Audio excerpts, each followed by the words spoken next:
ಎಲ್ರಿಗೂ ನಮಸ್ಕಾರ. ನಾನು Rohit Desai, co-founder of JB Experts. ಈ ವಿಡಿಯೋದಲ್ಲಿ ನಾವು ನೋಡೋಣ WTO ಸಂಸ್ಥೆ ನಮ್ಗೆ ಯಾವ ಥರದಲ್ಲಿ ಹೆಲ್ಪ್ ಮಾಡುತ್ತೆ ಅಂತ.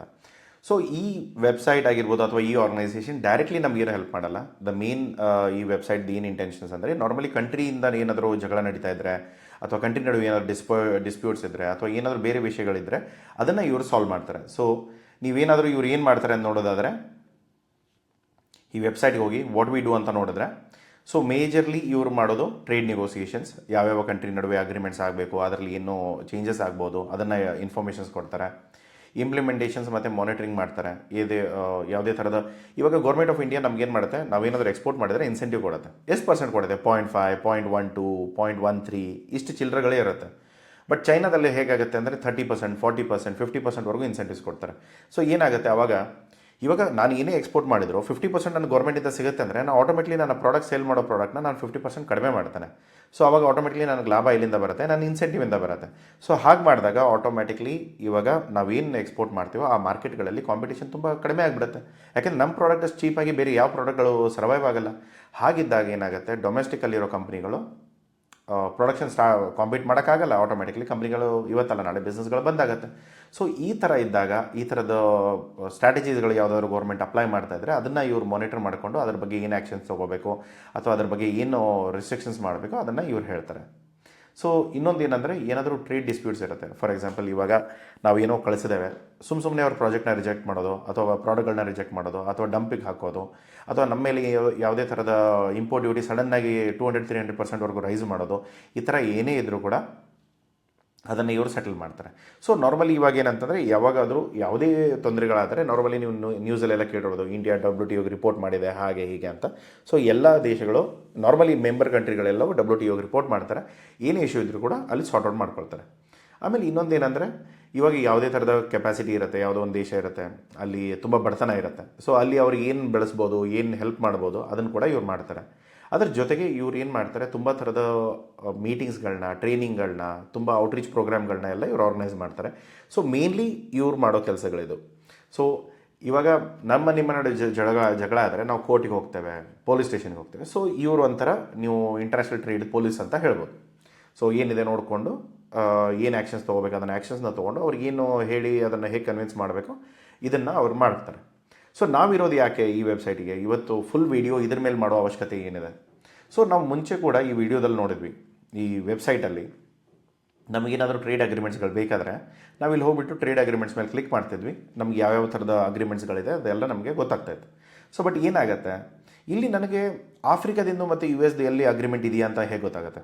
ಇಲ್ಲಿ ಬರೀ ನಿಮಗೆ ಇಂಡಿಯಾದ ಡೀಟೇಲ್ಸ್ಗಳು ಮಾತ್ರ ಸಿಗುತ್ತೆ.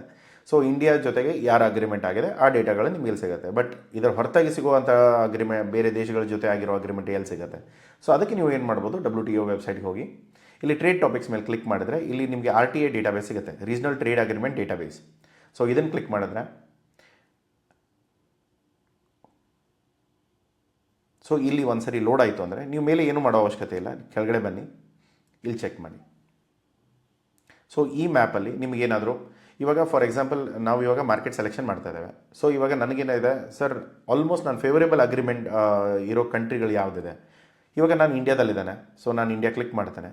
ಇವರೆಲ್ಲ ಏನು ಡಾಟ್ಸಲ್ಲಿ ಹೈಲೈಟ್ ಆಗಿದ್ದಾರಲ್ಲ, ಸೊ ಇವರೆಲ್ಲ ನನ್ನ ಜೊತೆ ಆಲ್ರೆಡಿ ಅಗ್ರಿಮೆಂಟಲ್ಲಿ ಯಾವುದೋ ಒಂದು ಅಗ್ರಿಮೆಂಟಲ್ಲಿ ಇದ್ದಾರೆ. ಸೊ ನೀವು ಮಾಡಬೇಕಾಗಿರೋ ಕೆಲಸ ಏನಂದರೆ, ನಿಮ್ಮ HS ಕೋಡ್ನ ತೊಗೊಳ್ಳಿ, ಆ ಅಗ್ರಿಮೆಂಟಲ್ಲಿ ಹೋಗಿ ಸರ್ಚ್ ಮಾಡಿ, ನಿಮ್ಮ HS ಕೋಡ್ ಆ ಅಗ್ರಿಮೆಂಟಲ್ಲಿ ಇದೆಯಾ. ಅವರು ನಾರ್ಮಲಿ ಬೇರೆ ಎಲ್ಲ ದೇಶಗಳಿಗೆ ಎಷ್ಟು ಟ್ಯಾಕ್ಸ್ನ ಇಂಪೋರ್ಟ್ ಡ್ಯೂಟಿ ಇಂಪೋಸ್ ಮಾಡಿದ್ದಾರೆ, ನಿಮ್ಮ ಮೇಲೆ ಎಷ್ಟು ಇಂಪೋಸ್ ಮಾಡ್ತಾ ಇದ್ದಾರೆ, ಅದರಲ್ಲಿ ಏನಾದರೂ ಎಕ್ಸಿಮಿಷನ್ ಇದೆಯಾ ಚೆಕ್ ಮಾಡ್ಕೊಳ್ಳಿ. ಅದೇನಾದರೂ ಇತ್ತು ಅಂದರೆ ತುಂಬ ಒಳ್ಳೆಯದು. ಇದೇ ಡೇಟಾ ನಿಮಗೆ ನಾರ್ಮಲಿ ಓಲ್ಡ್ ಡೇಟಾ ನಿಮಗೆ ಮಾರ್ಕೆಟ್ ಆಕ್ಸೆಸ್ ಮ್ಯಾಪಲ್ಲೂ ಸಿಗುತ್ತೆ, ITC. ಇವಾಗ ನಾವೇನು ITC trade map check ಮಾಡಿದ್ವಲ್ಲ,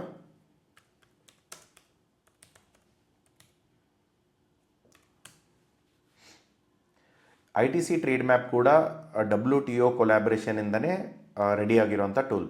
so ಇಲ್ಲಿ ನೋಡಿ, ಇಲ್ಲಿ ಕೆಳಗಡೆ ಲೋಗೋ ನೋಡಿದ್ರೆ ಇಲ್ಲಿ WTO ಲೋಗೋ ಇದೆ.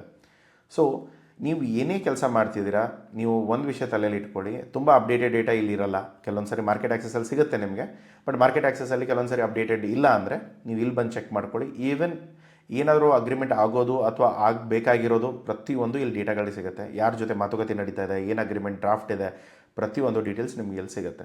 ಸೊ ಈ ವೆಬ್ಸೈಟ್ ತುಂಬ ಅಪ್ಡೇಟೆಡ್ ಇರುತ್ತೆ, ತುಂಬ ಒಳ್ಳೆಯ ಆರ್ಗನೈಸೇಷನ್ ಇದೆ. But normally directly or indirectly ನಾವೆಂದು ಈ WTO ಜೊತೆಗೆ ಡೈರೆಕ್ಟ್ಲಿ ಡೀಲ್ ಮಾಡಲ್ಲ, ಬಟ್ ಆ್ಯಸ್ ಅ ಕಂಟ್ರಿ ಲೆವೆಲಲ್ಲಿ ಡೀಲ್ ಆಗುತ್ತೆ. ಓಕೆ, ಸೊ ಇಲ್ಲಿ ಯಾವ ಗ್ರೇ ಕಲರ್ಸ್ ಇದೆಯಲ್ಲ ಇವೆಲ್ಲ ಬಂದು ನಾನ್ ಮೆಂಬರ್ಸ್. ಇಲ್ಲಿ ನಾರ್ತ್ ಕೊರಿಯಾ ಇರ್ಬೋದು, ಬೇರೆ ಕಂಟ್ರಿಗಳಿರ್ಬೋದು, ಇವೆಲ್ಲ ನಾನ್ ಮೆಂಬರ್ಸ್. ಬಟ್ ಅವ್ರ ಜೊತೆ ಯಾವುದಾದ್ರೂ ಕಾಂಟಿನೆಂಟ್ ಲೆವೆಲಲ್ಲಿ ಏನಾದರೂ ಅಗ್ರಿಮೆಂಟ್ ಆಗಿದ್ದರೆ ಇರುತ್ತೆ, ಇಲ್ಲ ಅಂದರೆ ಇರಲ್ಲ. ಸೊ ನೀವೇನು ಮಾಡ್ಬೋದು ಇವಾಗ? ಸರ್ ಇವಾಗ ನಾನು ಇಷ್ಟೆಲ್ಲ ಸೆಲೆಕ್ಟ್ ಮಾಡ್ಕೊಂಡಿದ್ದರೆ ಆಫ್ರಿಕಾದಲ್ಲಿ ಮೊಜಂಬಿಕ್ ಜೊತೆ ನಮ್ಮ ಏನು ಅಗ್ರಿಮೆಂಟ್ ಇದೆ, ಇಲ್ಲಿ ಹೋಗಿ ಮೊಜಂಬಿಕ್ ಮೇಲೆ ಕ್ಲಿಕ್ ಮಾಡಿ, ಆ ಡಾಟ್ ಏನಿದೆ ಅದನ್ನು ಕ್ಲಿಕ್ ಮಾಡಿ, ಇಲ್ಲಾಂದರೆ ಇಲ್ಲಿ ಹೋಗಿ ಅದನ್ನು ಝೂಮ್ ಮಾಡ್ಕೊಳ್ಳಿ. ಝೂಮ್ ಮಾಡಿಕೊಂಡು ನಿಮ್ಮ ಕರ್ಸರ್ನ ಯೂಸ್ ಮಾಡ್ಕೊಳ್ಳಿ, ಡ್ರ್ಯಾಗ್ ಮಾಡಿಕೊಂಡು ಇಲ್ಲಿ ಮೊಜಂಬಿಕ್ ಕ್ಲಿಕ್ ಮಾಡಿದ್ರೆ ಇಂಡಿಯಾ ಮತ್ತು ಮೊಜಂಬಿಕ್ ನಡುವೆ ಆಗಿರೋ ಅಗ್ರಿಮೆಂಟ್ ಏನಿದೆ ಆ ಡೇಟಾ ನಿಮ್ಗೆ ಇಲ್ಲೂ ಸಿಗುತ್ತೆ. ಬಟ್ ಇಂಡಿಯಾದಿಂದ ರೆಫರ್ ಮಾಡ್ತಾ ಇದ್ರೆ, ಆದರೆ ಬೇರೆ ಏನಾದರೂ ರೆಫರ್ ಮಾಡ್ತಾ ಇದ್ರೆ ಇಲ್ಲಿ ನೋಡಿ GSTP ಅಂಡರಲ್ಲಿ ಇಷ್ಟೆಲ್ಲ ಕಂಟ್ರಿಗಳು ಸೈನ್ ಮಾಡಿದ್ದಾರೆ. ಓಕೆ, ನಾವೊಬ್ಬರೇ ಅಲ್ಲ. ಸೊ ಹಾಗಾಗಿ ಇಷ್ಟೆಲ್ಲ ಕಂಟ್ರಿಗಳಿರೋದ್ರಿಂದ ನೀವು ಏನು ಮಾಡ್ಬೋದು, ಇಲ್ಲಿ ಹೋಗಿ ಅಗ್ರಿಮೆಂಟ್ ಎನೆಕ್ಸ್ಚರ್ಸ್ ಏನಿದೆ ಅದನ್ನು ಕ್ಲಿಕ್ ಮಾಡಿದ್ರೆ ನಿಮಗೆ ಇಲ್ಲಿ ಫುಲ್ ಅಗ್ರಿಮೆಂಟ್ ಡೇಟಾ ಸಿಗುತ್ತೆ. ಸೊ ಇದರಲ್ಲಿ ನೀವು ಸರ್ಚ್ ಮಾಡಬೇಕಾಗಿರೋದು ನಿಮ್ಮ HS ಕೋಡ್. ಸೊ ಪ್ರತಿ ಎನೆಕ್ಸ್ಚರ್ಸಲ್ಲೆಲ್ಲ ಡೀಟೇಲ್ಸ್ ಇರುತ್ತೆ. ಇಲ್ಲಿ ಇನ್ನೊಂದು ಡಾಕ್ಯುಮೆಂಟ್ ಇದೆ, ಇಲ್ಲಾಂದರೆ ಈ ಹೆಸರೇನಿದೆಯಲ್ಲ, ಈ ಅಗ್ರಿಮೆಂಟ್ ಹೆಸರೇನಿದೆ ಅದನ್ನು ತೊಗೊಳ್ಳಿ, ಗೂಗಲಲ್ಲಿ ಡೈರೆಕ್ಟ್ಲಿ ಹಾಕಿ. ಅಗ್ರಿಮೆಂಟ್ ಕಾಪಿ ನಿಮಗೆ ಇಂಡಿಯಾದಾದರೆ ಇಂಡಿಯಾದಲ್ಲಿ ಇದ್ದರೆ ಇಂಡಿಯಾದ ವೆಬ್ಸೈಟ್ ಸಿಗುತ್ತೆ, ಇಲ್ಲಾಂದರೆ ಬೇರೆ ಯಾವುದೇ ಕಂಟ್ರಿ ಆದರೂ ಅದನ್ನು ಅಪ್ಡೇಟ್ ಮಾಡಿದರೆ ಅದು ಕೂಡ ನಿಮಗೆ ಸಿಗುತ್ತೆ. ಸೊ ಆ ಅಗ್ರಿಮೆಂಟ್ ಕಾಪಿಯಲ್ಲಿ ಏನು ಇಂಪ್ಲಿಮೆಂಟೇಷನ್ಸ್ ಇದೆ ಅದನ್ನೆಲ್ಲವೂ ನೋಡಿಕೊಂಡು ನೀವು ಪ್ಲ್ಯಾನ್ ಮಾಡ್ಕೊಳ್ಬೋದು. ಸೊ ನಾನಿಲ್ಲಿ ಹೋಗ್ತೇನೆ.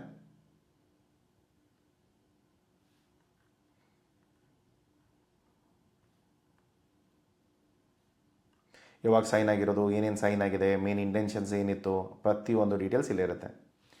ಈ ಅಗ್ರಿಮೆಂಟ್ ಕಾಪಿಗಳನ್ನ ನಾರ್ಮಲಿ ನೀವು ಇಲ್ಲಿ ರಿಸೋರ್ಸಸ್ ಮೇಲೆ ಕ್ಲಿಕ್ ಮಾಡಿದ್ರೆ ನಿಮ್ಗೆ ಇಲ್ಲೆಲ್ಲ ಡ್ರಾಫ್ಟ್ಗಳು ಸಿಗುತ್ತೆ. ಸೊ ಅದ್ರ ಏನಾದರೂ ಅಪ್ಡೇಟೆಡ್ ವರ್ಷನ್ಸ್ ಇರ್ಬೋದು, ಅಥವಾ ಲೀಗಲ್ ಡಾಕ್ಯುಮೆಂಟೇಷನ್ಸ್ ಇರ್ಬೋದು, ಅಥವಾ ಬೇರೆ ಎಲ್ಲಾದರೂ ರೂಟ್ ಮಾಡ್ತಾ ಇರ್ಬೋದು, ಅಥವಾ ಕೆಲವೊಂದು ಕಂಟ್ರಿಗಳು ಅಗ್ರಿ ಮಾಡಿಲ್ಲ ಅದಕ್ಕೆ ಆ ಅಗ್ರಿಮೆಂಟ್ ಏನಾದರೂ ಕ್ಯಾನ್ಸಲ್ ಮಾಡೋದು ಡೀಟೇಲ್ಸ್ ಆಗಿರ್ಬೋದು, ಪ್ರತಿಯೊಂದು ಇಲ್ಲಿ ಅಪ್ಡೇಟೆಡ್ ಇರುತ್ತೆ. ಸೊ ಬೇಸಿಕ್ ಇನ್ಫಾರ್ಮೇಷನ್ಸಲ್ಲಿ ನಿಮ್ಗೆ ಯಾವ ಅಗ್ರಿಮೆಂಟ್ ಹೆಸರು, ಇದು ಯಾವ ವಿಷಯದ ಬಗ್ಗೆ ಮಾಡಿದ್ದಾರೆ. ನಾರ್ಮಲಿ ಗೂಡ್ಸ್ ಆದರೂ ಇರುತ್ತೆ ಅಥವಾ ಸರ್ವಿಸ್ ಆದರೂ ಇರುತ್ತೆ. ನಾರ್ಮಲಿ 99% ಗೂಡ್ಸೇ ಇರುತ್ತೆ. ಇದು ಅಪ್ಲಿಕೇಬಲ್ ಇದೆಯಾ ಅಥವಾ ಇದನ್ನು ಡಿಆಕ್ಟಿವೇಟ್ ಮಾಡಿದಾರಾ ಅದು ಇರುತ್ತೆ. ಸೊ ಇವಾಗ ಯಾವುದೋ ಒಂದು ಅಗ್ರಿಮೆಂಟ್ ಸೈನ್ ಆಗಿರುತ್ತೆ, ಇವಾಗ ಟ್ರಂಪ್ ಬಂದು ಯಾವುದೋ ಒಂದು ಅಗ್ರಿಮೆಂಟ್ ಕ್ಯಾನ್ಸಲ್ ಮಾಡ್ತಾರೆ. ಸೊ ಅವಾಗ ನಾರ್ಮಲಿ ಡಿಆಕ್ಟಿವೇಟೆಡ್ ಬರುತ್ತೆ, ನಾಟ್ ಇನ್ ಫೋರ್ಸ್ ಅಂತ ಬರುತ್ತೆ. ಸೊ ಇಲ್ಲಿ ಯಾವಾಗ ಅಗ್ರಿಮೆಂಟ್ ಸೈನ್ ಆಗಿರೋದು, ಯಾವಾಗ ಇದು ಫೋರ್ಸಿಗೆ ಬಂದಿರೋದು, ಆಮೇಲೆ ಇದರ ಇಂಪ್ಲಿಮೆಂಟೇಷನ್ ಡೇಟ್ ಯಾವಾಗಿಂದ ಇದೆ. ಸೊ ಇವಾಗ ಯಾವುದೇ ಅಗ್ರಿಮೆಂಟ್ ಇವತ್ತು ಸೈನ್ ಆಗಿದೆ ಅಂದರೆ ಇವತ್ತು ಇಂಪ್ಲಿಮೆಂಟ್ ಮಾಡಬೇಕಂತಲ್ಲ. ಸೊ ಅಗ್ರಿಮೆಂಟ್ ಇವಾಗ ಸೈನ್ ಆಗಿದೆ ಅಂದರೆ ಮೇ ಬಿ 1 year ಅಥವಾ 2 yearsಲ್ಲಿ ಅದು ಇಂಪ್ಲಿಮೆಂಟೇಷನ್ ಸ್ಲೋ ಆಗಿ ಸ್ಟಾರ್ಟ್ ಮಾಡ್ತಾರೆ. ಸೊ ಅದನ್ನೆಲ್ಲ ನೀವು ನೋಡ್ಕೊಳ್ಬೇಕು. ಇದರಲ್ಲಿ ಯಾವ ಕಂಟ್ರಿ ಸೈನ್ ಆಗಿದೆ, ಯಾವ ಕಂಟ್ರಿ ಮೆಂಬರ್ಸ್ ಇದೆ, ಇದೆಲ್ಲ ಇರುತ್ತೆ. ಆಮೇಲೆ ಆಲ್ ಪಾರ್ಟೀಸ್ WTO ಮೆಂಬರ್ ಇದ್ದಾರಾ ಇಲ್ವಾ? ಸೊ ಇಲ್ಲ, ಎಲ್ಲರೂ WTO ಮೆಂಬರ್ ಇಲ್ಲ ಇಲ್ಲಿ. ಸೊ ಇದು ತುಂಬ ಕಂಟ್ರೀಸ್ಗಳು ಇನ್ವಾಲ್ವ್ ಇದೆ. ಸೊ ಇದೇ ಥರದಲ್ಲಿ ನೀವು ಬೇರೆ ಯಾವುದೇ ಕಂಟ್ರಿ ಜೊತೆಗೆ ಏನು ಅಗ್ರಿಮೆಂಟ್ಸ್ ಇದೆ ಚೆಕ್ ಮಾಡಿಕೊಂಡ್ರೆ ಅವರ ಅಗ್ರಿಮೆಂಟ್ ಕಾಪಿ ಸಿಗುತ್ತೆ. ಅದರಲ್ಲಿ ನಿಮ್ಮ HS ಕೋಡ್ ಏನಾದರೂ ಎಕ್ಸಿಬಿಷನ್ಸಲ್ಲಿ ಇತ್ತು ಅಂದರೆ, ಸೊ ನಮ್ಮ ಜೊತೆ ಮತ್ತು ಚೈನಾ ಜೊತೆಗೆ ಇರೋ ಅಗ್ರಿಮೆಂಟ್ ಯಾವುದಿದೆ, ಸೊ ಇಲ್ಲಿ ಲೀಸ್ಟ್ ಆಫ್ ಕಂಟ್ರೀಸ್ ಇದೆ, ಇದನ್ನು ನೀವು ಚೆಕ್ ಮಾಡಿಕೊಂಡು ನೀವು ಪ್ಲ್ಯಾನ್ ಮಾಡ್ಬೋದು. ಸೊ ಇಲ್ಲಿ ಅಗ್ರಿಮೆಂಟ್ ಕಾಪೀಸ್ ಏನಿದೆಯಲ್ಲ ಇದನ್ನು ಕ್ಲಿಕ್ ಮಾಡ್ಕೊಳ್ಳಿ.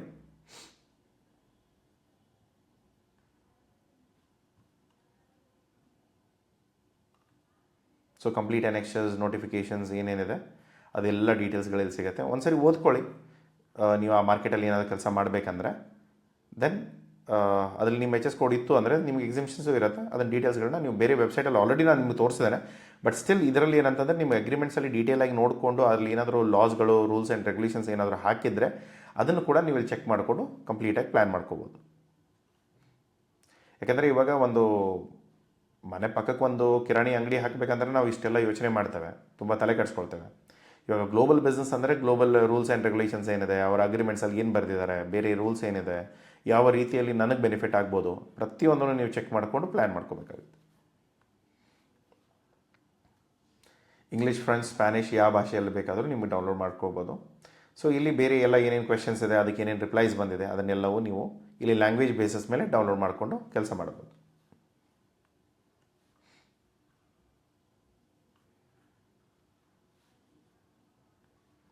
ಈ ವೆಬ್ಸೈಟಲ್ಲಿ ನೀವು ಆಲ್ಮೋಸ್ಟು ಇಡೀ ದಿನ ತೊಗೊಳ್ಬೋದು ಪ್ರತಿಯೊಂದು ಡೀಟೇಲಾಗಿ ಚೆಕ್ ಮಾಡ್ಕೊಳ್ಳೋಕ್ಕೆ. ಇವ್ರು ಏನು ಮಾಡ್ತಾಯಿದ್ದಾರೆ, ಇವ್ರ ಮೆಂಬರ್ ದೇಶಗಳು ಯಾವ್ಯಾವ್ದಿದೆ, ಆಮೇಲೆ ಯಾವ ದೇಶಗಳು ಯಾವಾಗ ಮೆಂಬರ್ ಆಗಿದ್ದಾರೆ, ಬೇಸಿಕ್ ಡೀಟೇಲ್ಸ್ ಅವೆಲ್ಲ ನಿಮಗೇನು ಕ್ವಿಜ್ ಕಾಂಪಿಟೇಷನೆಲ್ಲ ಏನೂ ಹೋಗ್ತಾ ಇಲ್ಲಲ್ಲ. ಸೊ ಅದಕ್ಕೇನು ಯೂಸ್ ಇಲ್ಲ.